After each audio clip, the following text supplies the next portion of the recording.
여러분, 기다림이란 단어를 떠올리면 어떤 느낌이 좀 드십니까? 기다림, 보고 싶은 사람, 또 받고 싶은 선물, 어떤 분들은 쉬는 날, 이런 게 떠올릴 수도 있죠. 곧 좋은 일이 있을 거라는 생각을 하면요, 이 기다림은 항상 우리에게 설렘, 기대감, 이런 느낌을 가지게 합니다. 반대로 어떤 일의 결과를 기다리거나 건강검진을 하고 그 검사 결과를 기다릴 때는요, 어떤 설렘이 아니라 좀 초조하고 긴장되는 그런 느낌을 받기도 해요. 우리가 사랑하는 사람을 기다릴 때는 마음도 따뜻해지고 설레는 마음도 있지만, 나를 힘들게 하는 사람을 또 기다려야 할 때가 있잖아요. 그러면 그 시간은 매우 또 무겁고 부담이 되는 그런 시간이 될 것입니다. 세상에서도 12월이 되면 많이 여러 가지 이제 기다림으로 인해서 분주해지는데요. 연말 파티도 있고 송년 모임도 있고, 또 한 해 동안 잘 만나지 못했던 그런 사람을 다시 만날 그런 기대를 가지고 있습니다.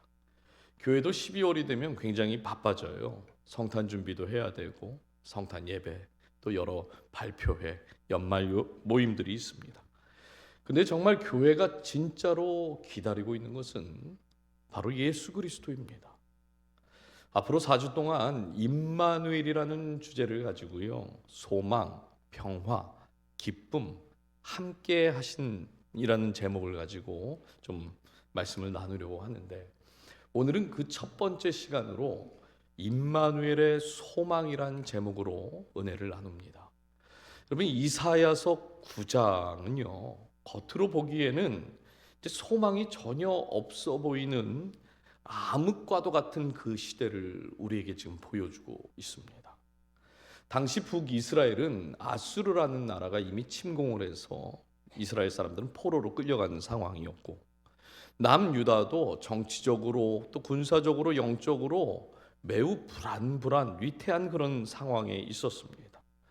어쩌면 지금까지의 이스라엘의 영광이 이제는 다 끝난 게 아닌가, 그렇게 생각하기 쉬운 그때에 하나님께서 이사야 선지자를 통해서 지금 말씀하신 거예요. 오늘 우리에게 주신 첫 번째 교훈은 그래서 어둠 한가운데 빛이 찾아오셨다, 이렇게 말씀합니다. 우리 1절과 2절을 한번 다시 보겠습니다. 전에 고통받던 자들에게는 흑암이 없으리로다. 옛적에는 여호와께서 스불론 땅과 납달리 땅이 멸시를 당하게 하셨더니 후에는 해변길과 요단 저쪽 이방의 갈릴리를 영화롭게 하셨느니라.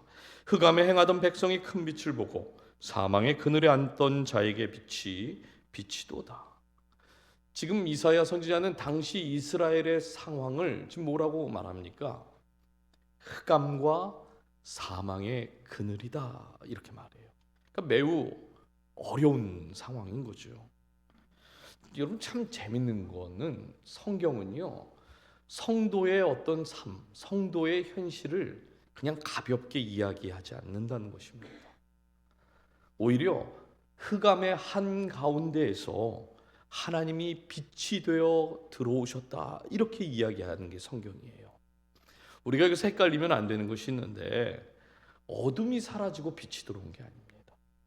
어둠 한가운데 빛이 들어오는 거예요. 무슨 말인가 하면, 우리는 보통 이 문제가 이제 해결이 되면 그때는 좀 우리의 삶에 소망이 생기겠지, 이런 생각을 하기가 쉽죠. 어려운 시기가 다 지나가야지만 그래야 우리가 좀 더 감사할 수 있지 않은가, 이렇게 생각하기가 쉽다는 겁니다. 근데 하나님은요, 그 반대라고 지금 말씀하시는 거예요.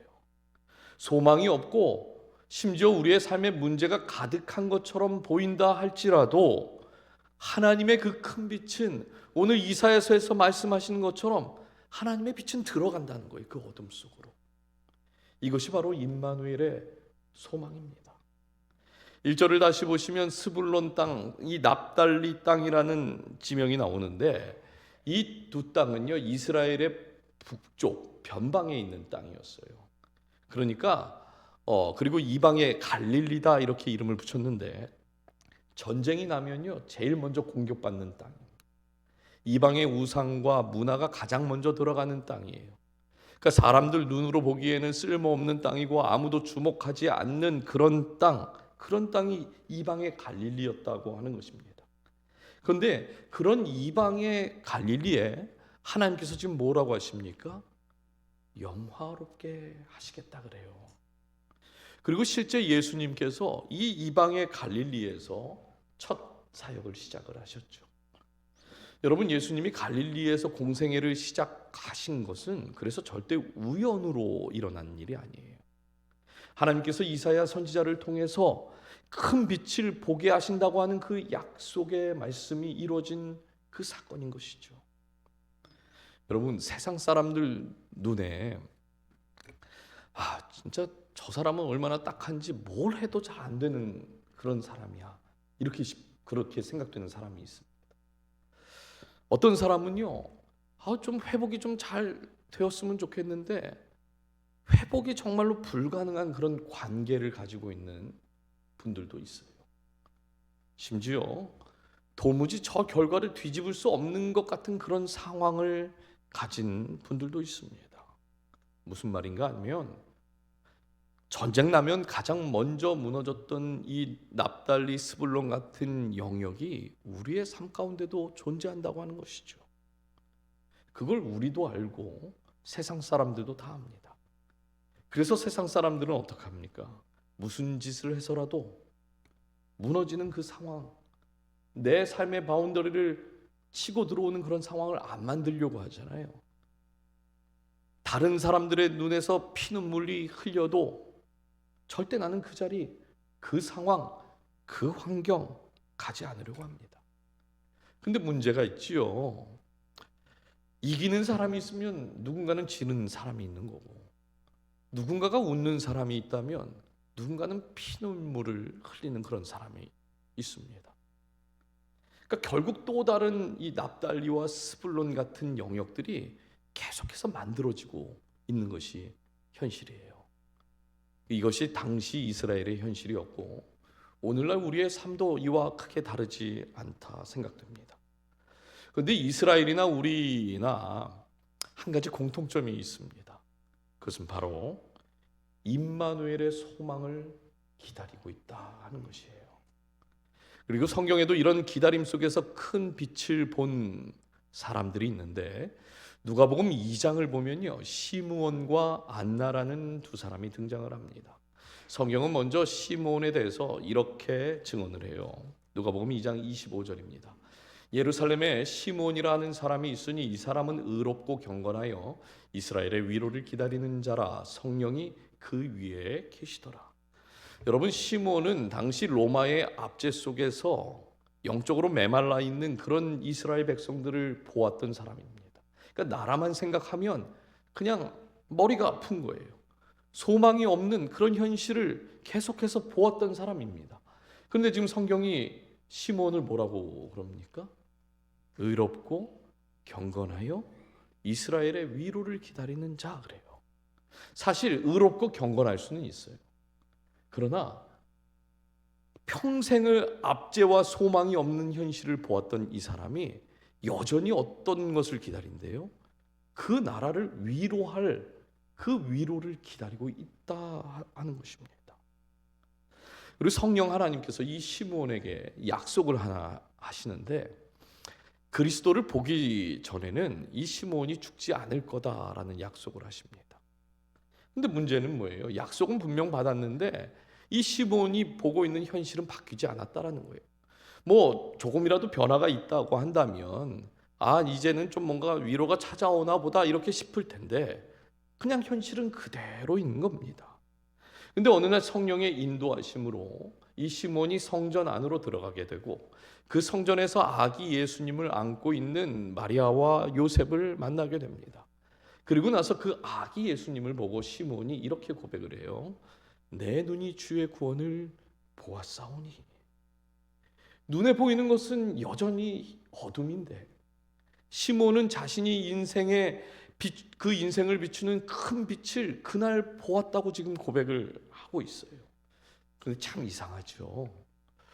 시므온이 본 예수님은 우리가 생각하는 그 장성한 예수님이 아니라 어떤 예수님이에요? 말도 할 수 없는 아기 예수님을 본 겁니다. 그리고 누가복음에는 한 사람을 더 소개를 하는데, 성전에서 밤낮으로 금식하며 기도하고 기다렸던 안나라는 한 여인을 소개를 합니다.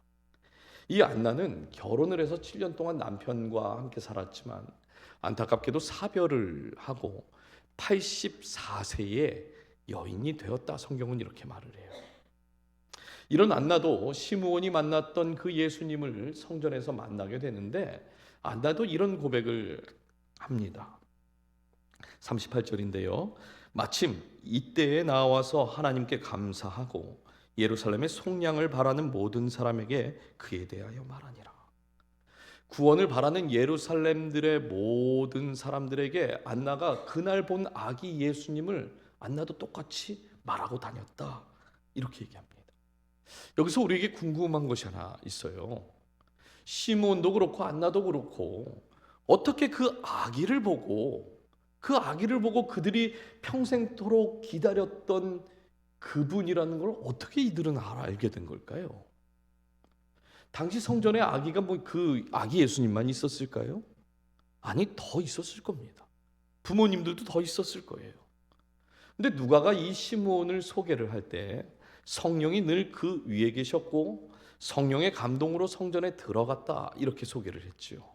그러니까 시므온이 어떤 영적인 특별한 능력이 있어서가 아니라 성령 하나님께서 그의 눈을 열어주셔서 그날 그 많은 아기들 중에 아기 예수님을 알아보게 된 것입니다. 큰 빛을 그때 본 거예요. 그러니까 시므온에게서 우리가 배울 건 뭐예요?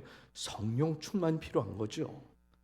반면 안나는요, 성전을 떠나지 않고 주야로 금식하며 기도했다 그래요.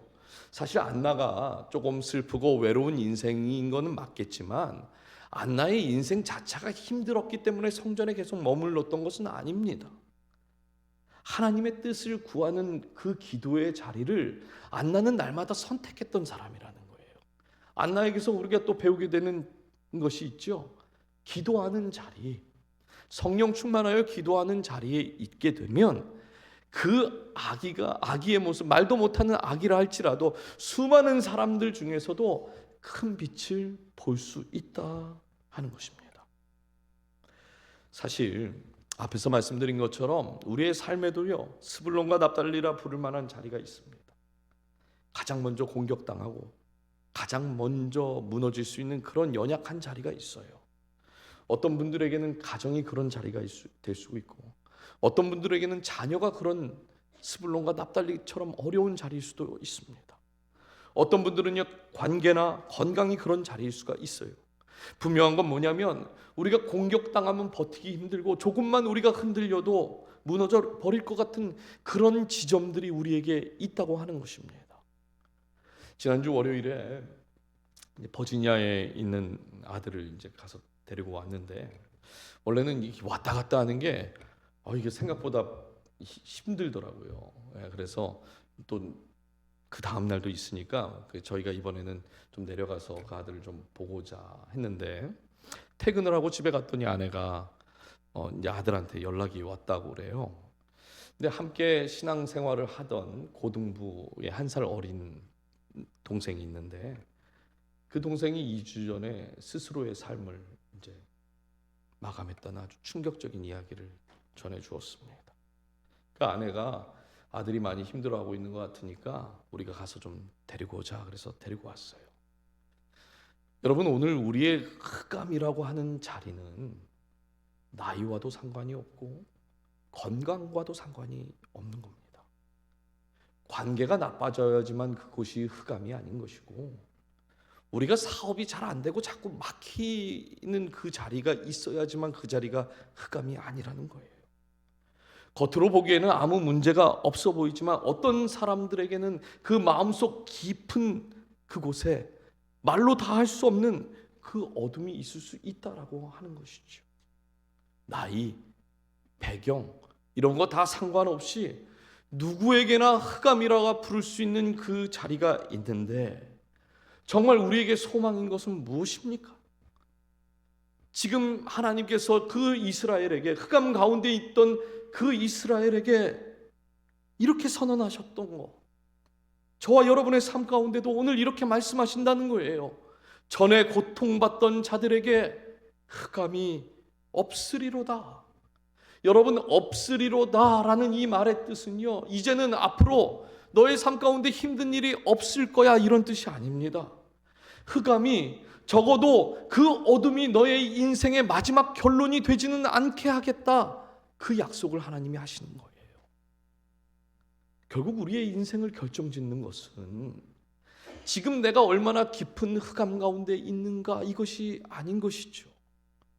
흑암이 아무리 깊고 어두워도 하나님의 그 큰 빛이 들어가게 되면 여러분, 그 어둠은 어떻게 돼요? 반드시 물러가게 되어 있습니다. 아무리 깜깜하고 어두워도요, 제가 휴대폰을 안 들고 왔네.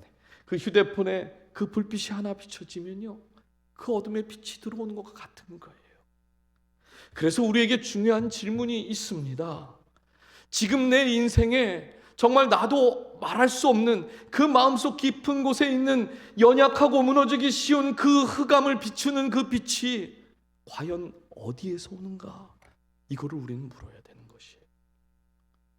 그래서 감사하죠. 왜냐하면 저와 여러분 안에 이미 그 임마누엘의 소망의 빛이 들어와 있기 때문입니다. 여러분, 이걸 잊으시면 안 되는 거예요. 왜 살면서 어려운 상황이 없겠습니까? 나이가 드는 것도 때로는 서럽고, 건강이 나빠지면, 내 마음대로 안 되면 참 마음이 무겁고 어둠이 찾아오는 것 같고, 잘 지내던 관계가 조금만 흔들려도 우리의 마음은 수도 없이 무너지는 그 상황이, 이거는 우리의 상황과 환경과 상관없이 찾아오는 거잖아요. 그때 뭘 기억해야 된다는 거예요? 이미 우리의 삶 가운데 소망의 빛으로 오신 그 예수 그리스도를 기억하셔라. 그러면 그 어둠은 반드시 물러가게 되는 줄 믿습니다. 그러므로 사랑하는 여러분, 우리 안에 모든 어둠을 비추시는 그 빛이 이제는 나 혼자만 간직하고 비추는 빛이 아니라 뭐예요? 무엇을 하나님은 얘기하고 싶은 겁니까? 이스라엘에게 왜 소망을 이야기하시는 걸까요? 무너진 자리, 그 이방의 우상과 문화가 들어가는 그 자리, 정말 세상의 가치가 전부라고 말하는 그 자리에 그 소망의 빛이 흩어져서 어둠을 밝게 비추라는 거예요.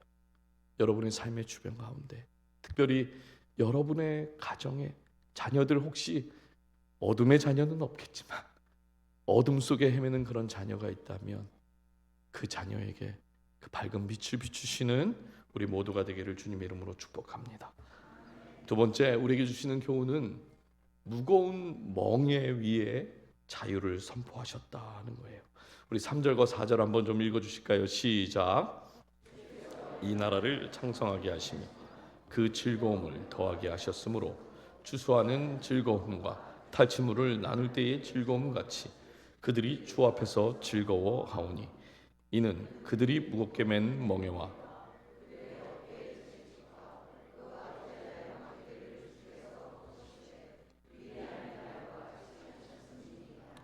아멘. 이 3절과 4절에서 우리가 주목해서 봐야 할 단어가 하나 있는데 멍에라고 하는 단어입니다. 이 멍에는요, 소의 목에 채워서 강제로 일을 시키는 그런 도구죠. 이 멍에를 주인이 잡고 목을 꺾으면요, 소가 아무리 가고 싶은 방향이 있다 할지라도 주인이 원하는 방향으로 가게 되어 있어요. 심지어 소가 멈추고 싶어도 이 멍에에 연결된 줄과 채찍 때문에 소는요, 계속해서 앞으로 가면서 일을 해야만 합니다. 이것이 바로 멍에의 힘이에요. 그런데 이런 멍에가 지금 이스라엘의 목에 채워져 있다 하는데, 하나님께서 지금 뭐라고 말씀하십니까? 지금 그 목에 매인 그 멍에를 하나님이 직접 꺾으시겠다, 미디안의 날과 같이 되게 하시겠다 약속을 하셨습니다. 여기서 말하는 이 미디안의 날은 사사기 7장에 나오는 기드온의 이야기입니다. 이 당시에 이스라엘은요, 추수를 하고 열매를 거둬도 그 거둔 열매들을 미디안에게 다 빼앗겼던 그런 시대였어요. 그러니까 툭하면 와가지고 내놔. 옛날에 힘이 있던 형들이 우리 돈 뺏었던 것처럼 아, 그런 거 잘 모르시는군요. 네. 뭐 그런 거예요. 힘 있는 형이 찾아와서 너 돈 있지? 걸리면 너 한 대씩 더 때린다. 이런 협박하던 이 미디안이 그랬다는 거예요. 그래서 이스라엘이 곡식을 타작을 하는데도요, 이 미디안한테 걸릴까봐 포도주 짜는 그 틀 속에 숨어서 곡식을 타작해야 했습니다. 그런 시대였어요. 그런데 하나님께서 기드온에게 나타나셔서 뭐라고 하십니까? 이 미디안과 나가서 전쟁을 하라고 그러죠. 당시 미디안의 군사가 13만 5천 명이었습니다. 근데 기드온은 우리가 잘 아는 것처럼 의심이 많고 두려움이 많은 사람이잖아요. 그렇죠? 뭐 기드온 얘기 오늘 처음 들어보셔요? 네? 네. 의심이 많고 두려움이 많은 사람입니다. 그러니까 1대1로 나가서 싸우라고 해도 기드온은요, 두려워서 나가질 못하는 그런 사람이에요. 그런데 그런 기드온에게 하나님이 몇 명 주시죠? 딱 300명만 주세요. 그러면 이 더 큰 문제가 있습니다. 전쟁을 하면 뭘로 싸워야 합니까? 칼과 창 가지고 나가서 싸워야 되잖아요. 사실 13만 5천 명이 있는 그 대군 앞에 칼과 창 가진 300명이 나가봤자 바람 한번 불면 다 쓰러지는 거예요. 그런데 하나님께서 이스라엘에게 무엇을 주셨는가? 항아리와 나팔과 횃불을 주세요. 아니, 이게 말이 되는 겁니까? 고작 300명 보내주시면서 무슨 최첨단 무기도 아니고 항아리하고 나팔을 가지고 횃불 들고 나가서 지금 미디안의 13만 5천 명과 싸우라고 했다는 거예요. 여러분, 하나님께서 왜 이렇게 일을 하시는 걸까요? 누가 봐도 말이 안 되는 그 방식으로 하나님이 일하시는 이유가 뭘까요? 심지어 오늘날 우리의 삶 가운데도 마찬가지입니다.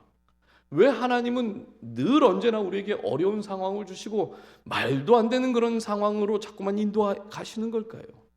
사실 이유는 간단합니다.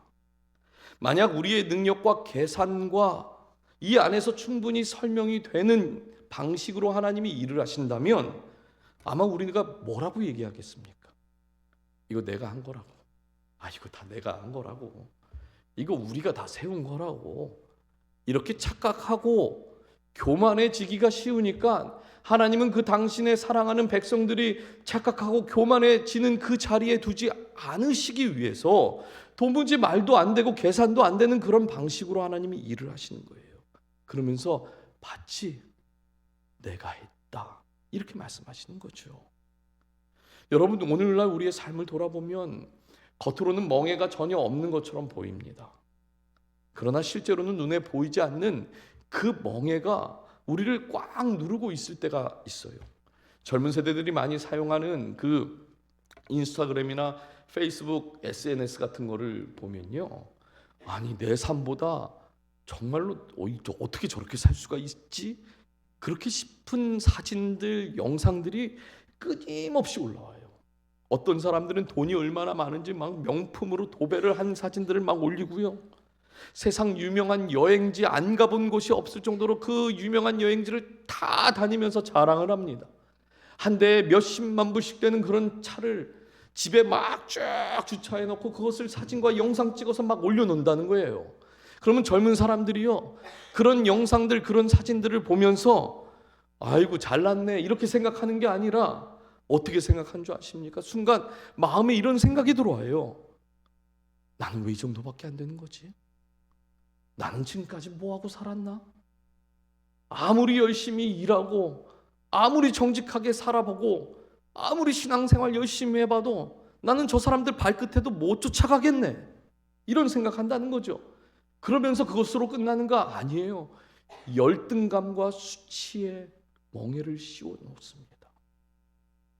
또 어떤 분은요, 실수하면 안 된다, 내가 이 집안의 가장인데 내가 실패하면 우리 가정 다 무너지는 거야, 나는 끝장나니까 늘 언제나 나의 그 성과를, 그 자신을 증명하기 위해서 만드는 그 성과에 멍에를 진 그런 가장들도 많아요.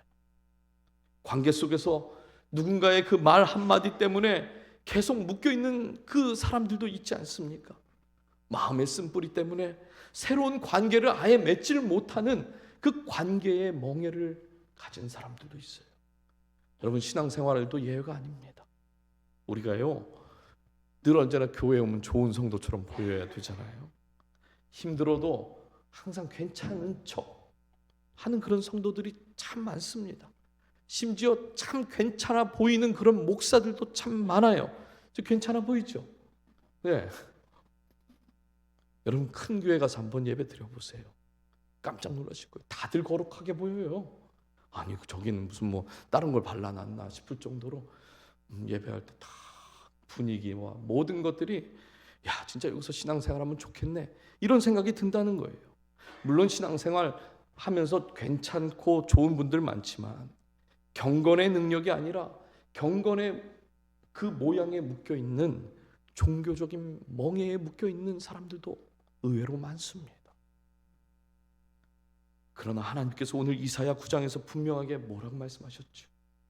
주께서 모든 멍에를 꺾으시겠다 그래요. 여기서 중요한 것은 주어입니다. 누가 그 멍에를 꺾으시겠다고 그래요? 주께서예요. 주께서. 내 의지, 내 노력, 내 성취 때문에 조금은 나아질 수 있습니다. 그러나 어느 순간이 되면 다시 원점으로 돌아가고 우리의 한계를 만나게 된다는 것, 이것이 지금 성경에서 이야기하는 거잖아요. 그래서 예수님께서 마태복음 11장 28절부터 30절에 이렇게 말해요. 수고하고 무거운 짐진 자들아 다 내게로 오라. 내가 너희를 쉬게 하리라. 나는 마음이 온유하고 겸손하니 나의 멍에를 메고 내게 배우라. 그리하면 너희 마음이 쉼을 얻으리니 이는 내 멍에는 쉽고 짐은 가벼움이라 하시니라. 예수님은 우리의 멍에를 제거해 주실 뿐만 아니라 당신의 멍에로 우리를 바꾸어 주실 수 있는 분이다 말씀합니다. 사도 바울도 갈라디아에서 종의 멍에를 매지 말라 그랬어요. 왜 그렇게 이야기하는 걸까요? 이미 예수 그리스도께서 십자가에서 모든 죄와 그 수치의 멍에를 주님이 대신 지셨기 때문이에요. 사랑하는 여러분, 그래서 임마누엘의 소망은요, 단지 우리의 마음이 조금 편안해지는 것 그 정도의 위로를 말하는 게 아닙니다. 실제로 우리의 묶여있던 그 삶이 풀려지고 어깨를 짓누르고 있는 그 무거운 어깨가 펴지며 나는 평생 정말 이렇게밖에 살 수 없구나, 이거밖에 안 되는 존재지, 이것이 아니라 그 임마누엘의 소망 되신 그 주님이 아니다, 우리의 모든 멍에를 지고 대신 가실 분이 있다. 그분이 주시는 참된 위로와 소망을 주시는 줄 믿습니다. 마지막으로 연약한 아기로 임마누엘로 오셨습니다. 6절과 7절 한번 보십시오. 이는 한 아기가 우리에게 낳고 한 아들을 우리에게 주신 바 되었는데 그의 어깨는 정사를 메었고 그의 이름은 기묘자라 모사라 전능하신 하나님이라 영존하신 아버지라 평강의 왕이라 할 것임이라. 그 정사와 평강의 더함이 무궁하며 또 다윗의 왕자와 그의 나라에 군림하여 그 나라를 굳게 세우고 지금 이후로 영원히 정의와 공의로 그것을 보존하실 것이라. 만군의 여호와의 열심히 이를 이루시리라. 여기서 먼저 우리에게 들어오는 표현은 한 아기가 우리에게 낳고 한 아들을 우리에게 주신 바 되었다 그래요. 이 참 재밌는 거는 이 말씀이 예수님에 대한 예언의 말씀인데요, 실제로 예수님이 태어나신 것은 지금 이사야 선지자 그 후부터 700년 이후의 이야기입니다. 그러면 당연히 이 구절도 미래 시제로 지금 이야기를 해야 하는데 하나님은 지금 주셨답니다. 주실 거라는 게 아니라 주셨대요. 과거 시제로 지금 말을 하고 있어요. 그럼 이건 무엇을 이야기하는 겁니까? 그만큼 하나님의 약속은 반드시 이루어진다 하는 것이죠. 그러면 여기에서도 우리가 한 가지 붙들 영적인 진리가 있어요. 어둠이 찾아올 때에 우리 안에 그 밝은 빛이 있다라는 것을 기억함과 동시에 하나님은 당신이 약속한 말씀을 믿음으로 붙드는 사람들에게 어떤 존재입니까? 그 말씀을 지키시는 분이라는 거예요. 그러면 어렵고 힘든 일이 찾아올 때 뭘 해야 되겠습니까? 말씀을 붙드는 것밖에 없는 거예요. 그냥 붙드는 게 아니라 믿음으로 오늘 이 구절을 잘 적어 놓으시고 냉장고에 붙여놓으실 때 제가 하나님 꼼짝 못하는 비결을 알려드릴게요. 기도를 하실 때 이 구절을 읽으신 후에 하나님 이렇게 이야기하셨죠? 이걸 꼭 하셔야 돼요. 하나님 기억을 못하실 수 있으니까. 하나님 이렇게 이야기하셨죠? 약속하셨죠? 그러니 저도 이 말씀을 약속하신 말씀으로 붙들고 기도하니까 약속대로 이루어 주십시오. 이렇게 기도하시면 되는 거예요. 이런 건 아멘이 크시네요. 네. 자, 그래서 우리가 대강절을 기억하고 지키는 것은 하나님께서 우리에게 주신 그 약속, 그 소망, 그분이 누구인지를 다시 한번 기억하고 바라보는 시간이 되어야 할 줄 믿습니다.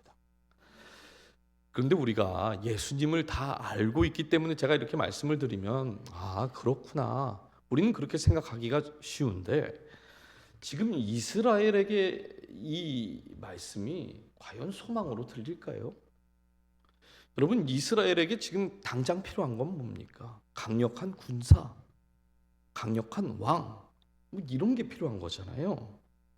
근데 하나님은요, 한 아기가 올 것이다 이렇게 말씀을 하면서 예수님을 네 가지로 이제 소개를 합니다. 첫 번째가 기묘자, 모사 이렇게 얘기했어요.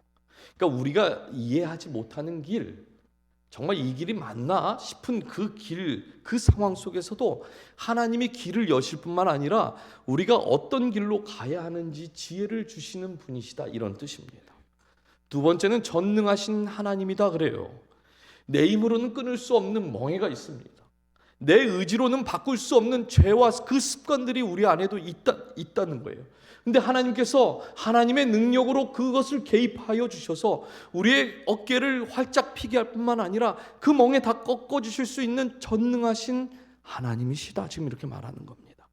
세 번째, 영존하시는 하나님이다 그랬어요. 그 하나님은 잠깐 도와주고 사라지시는 분이 아니라 인생의 어둠과 그 멍해가 있는 그 우리의 삶의 시간 전체를 그 하나님이 다 품고 안고 가시겠다 하시는 겁니다. 심지어 우리가 실패해도 그 실패한 우리의 삶조차도 하나님이 아버지가 되셔서 끌어안으시고 함께 가시겠다. 그것이 영존하시는 하나님이에요. 마지막 평강의 하나님은 이 감정으로 느끼는 어떤 편안함을 이야기하는 것이 아니라 우리의 관계와 마음과 공동체 안에서 회복과 화해가 있는 하나님의 샬롬을 이야기하는 것입니다. 그리고 7절 후반부에 이렇게 말을 하지요. 지금 이후로 영원히 정의와 공의로 그것을 보존하실 것이라. 만군의 여호와의 열심히 이를 이루시리라. 우리가 사는 세상의 모든 권력은 다 정해진 시간이 있습니다. 강해 보이는 그 나라도 무너지게 되는 것이고요, 위대한 왕도 언젠가는 사라지게 됩니다. 어떠한 제도와 어떠한 시스템도 영원한 것은 이 땅에 없어요. 그러나 영원한 것이 하나 있다. 그것이 바로 그 임마누엘로 오신 그 하나님의 영광, 예수 그리스도의 그 소망은 영원히 줄어들지 않고 계속된다 말씀하여요. 그리고 만군의 여호와의 열심히 일을 이루시리라 그랬어요. 여러분, 이 한 문장이 우리에게 얼마나 큰 위로를 주는 문장인지 모릅니다. 지금 뭐라고 하는 겁니까? 내 열심으로, 내 의지로 이루어지는 일이 아니다 말하고 있는 거예요. 우리는 늘 언제나 조금만 더 내가 믿음이 좋았더라면, 내가 조금만 더 기도를 할 수 있었더라면, 내가 조금만 더 헌신을 할 수 있었더라면, 우리 항상 이런 죄책한 그런 마음들이 있잖아요. 그런데 그걸로 하는 거 아니래요. 하나님, 그걸로 이루어지는 거 아니랍니다. 만군의 여호와의 열심, 그 열심이 우리의 어둠 속에 빛을 비춰주신 것이고, 우리가 가지고 있는 모든 멍에도 주님의 그 열심으로 꺾으신 것이며, 아기로 오신 그 왕을 통해서 저와 여러분이 구원을 얻은 것처럼 오늘도 그 구원의 역사가 주님의 열심으로 이루어질 것이다 말씀하고 있는 거예요.